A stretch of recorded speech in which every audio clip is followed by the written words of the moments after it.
In this video, we will be looking at another phenomena that led to the development of quantum mechanics, spectral lines.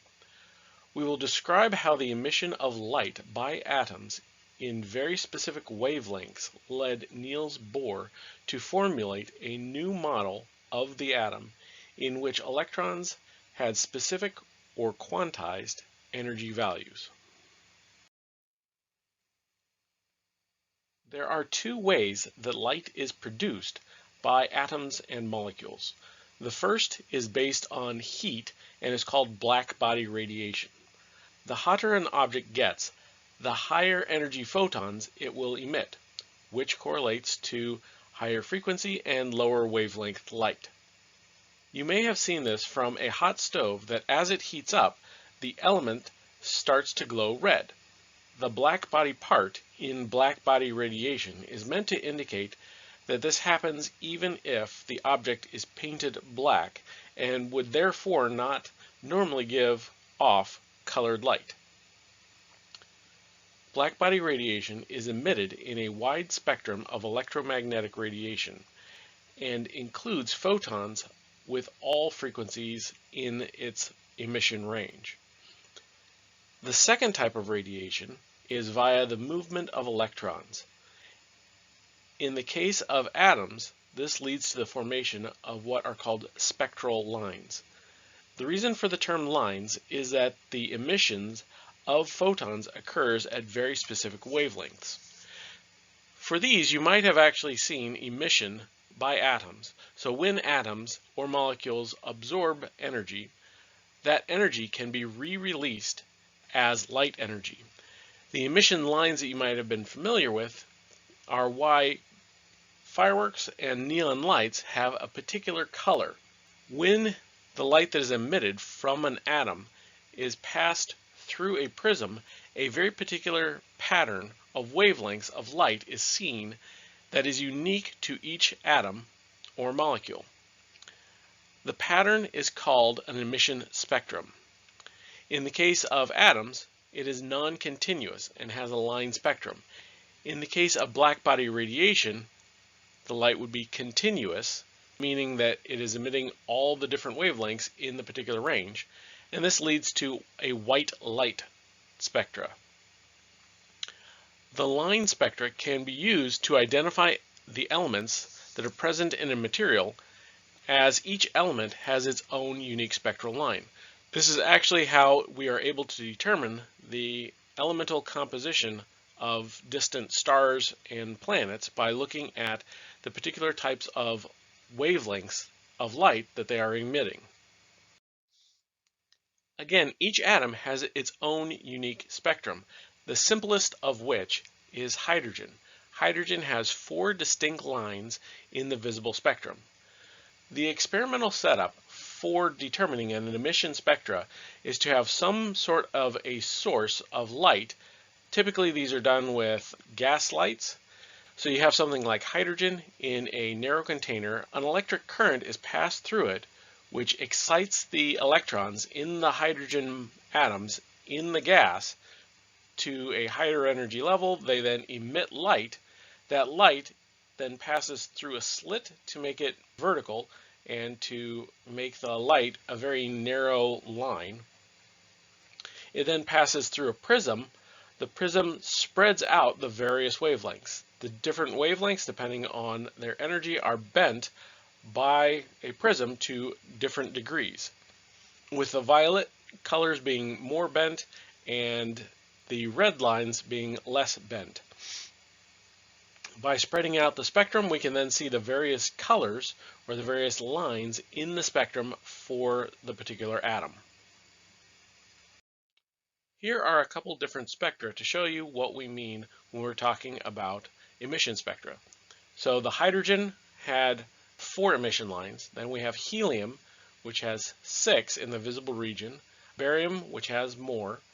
To give you an idea of what a white light spectrum would look like, we have one here, and you can see that there's no distinct individual lines.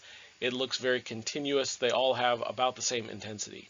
We could also have oxygen and neon emission spectra, And in this case, you have a little bit of background light coming from an additional source.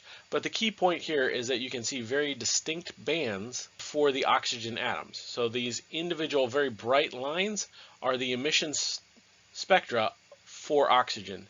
And then we have neon, which has even more lines. Based on where the lines occur, Bohr was able to develop a more robust model for an atom. It is built off the nuclear model by Rutherford, which says that the nucleus is where the protons and neutrons are stored, and then the electrons are outside of the nucleus.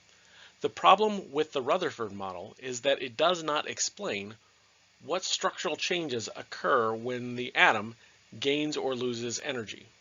Essentially, it is unable to account for the spectral lines that are observed.